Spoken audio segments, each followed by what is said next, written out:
New ইয়র্কে আগামীকাল mayor নির্বাচন। প্রার্থীদের মধ্যে আলোচনার কেন্দ্রে দক্ষিণ এশীয় মুসলিম প্রার্থী জোহরান মামদানি। প্রগতিশীল ভাবধারার এই তরুণ ট্রাম্প প্রশাসনের রক্ষণশীল নীতির সরাসরি বিপরীতে দাঁড়িয়ে ভোট যুদ্ধে নেমেছেন। অনেকেই বলছেন এটি শুধু একটি নির্বাচন নয়, ট্রাম্পের নীতি নিয়ে গণরায়। বিশ্বের রাজধানী বলে পরিচিত নিউ ইয়র্কে আগামীকাল ঐতিহাসিক ভোট। প্রথমবারের মতো মুসলিম ও দক্ষিণ এশীয় বংশোদ্ভূত প্রার্থী জোহরান মামদানি মেয়র পদে প্রতিদ্বন্দ্বিতা করছেন। নিজেকে সমাজতন্ত্রী ও প্রগতিশীল রাজনীতির প্রতিনিধি হিসেবে তুলে ধরেছেন মামদানি। তার প্রতিদ্বন্দ্বী সাবেক গভর্নর অ্যান্ড্রু কুমো স্বতন্ত্র প্রার্থী হিসেবে লড়ছেন তিনি। তবে কুমোর পাশে আছেন প্রেসিডেন্ট ডোনাল্ড ট্রাম্পও। ট্রাম্প প্রকাশ্যে মামদানিকে কমিউনিস্ট ও উন্মাদ বলে মন্তব্য করেছেন। এমনকি নির্বাচিত হলে কেন্দ্রীয় তহবিল আটকে দেওয়ার হুমকিও দিয়ে রেখেছেন।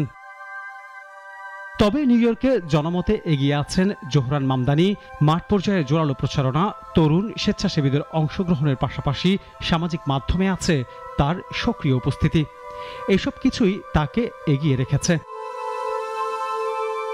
বিশ্লেষকদের মতে মামদানির জয় হলে তা হবে ডেমোক্রেটিক পার্টিতে প্রজন্মগত ও নীতিগত পরিবর্তনের শুরু।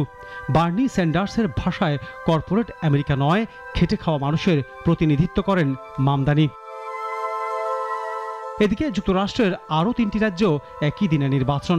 নিউ জার্সি ও ভার্জিনিয়ার গভর্নর পদে ভোট হবে, আর ক্যালিফোর্নিয়ায় আছে গণভোট। সবগুলো নির্বাচনে ট্রাম্পের জনপ্রিয়তার বড় পরীক্ষা। বিশেষ করে অবৈধ অভিবাসন, শুল্কনীতি ও ক্ষমতার অপব্যবহার নিয়ে দেশজুড়ে ট্রাম্প বিরোধী ক্ষোভ এখন স্পষ্ট।